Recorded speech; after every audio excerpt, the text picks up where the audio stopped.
Hi guys, good morning. Mag-check tayo ng ating garden guys. Yung malunggay namin. Kamunggay, malunggay, moringa. Ano pa? Basta kamunggay, malunggay, balunggay.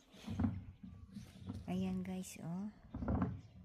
Dami na siya dahon. Kinuna na siya kagabi. Ang dami. Ha? Oh, si nanay guys, oh, kaya na, oh, namian siya. Buhay ko yun sang basurahan. Yan guys, yan na trabaho ni nanay tuwing Webis ng hapon. Yan, siya yan tagalabas ng basurahan. Tapos naman, so ibalik niya na dito guys. So, iyapod niyo. Yan, ginhila muna niya na guys. Ang aming ano guys, oh, kangkong. Kangkong guys, oh. May dahon na siya kaso na anuhan siya. Natakpan sa mga cosmos ba ina may talbos pud kami diyan guys, oh. Ayan ho. Natakpan. Ayan. Tapos ayan yung kalamansi guys ho.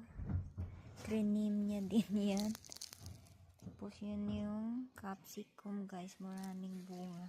Ito yung aming ano guys, ang aming papaya. Lalaki man siguro to guys, okay mamulaklak siya. Yan yung aming tanglad, yan yung isa naming kamunggay, balunggay, moringa. Ayan o, malaki na guys. O, sino may gusto ng kamunggay dyan? Yan yung mulberry namin guys. O, may bunga na. Yung kalabasa din guys. O, yan ang mumulaklak na. Mamunga na yan siya. Yung aming bayabas guys is maraming bunga. Ayan o. Ang dami guys. Ayan o.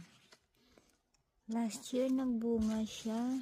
Nung time na kukunin ko na kasi hinog na, isus. Pagtapos ko ng trabaho, isus na unahan ako ng ibon. Wala na yung bayabas. Yan guys, maraming bunga. Maliit pa siya pero marami na siyang bunga. Yan oh. Yan. Yan guys oh. Ang dami. Ayan, sana makaya niya. Yan lang guys, ang aming garden is simple lang. May kamatis, may parsley. Yan guys, ang capsicum namin.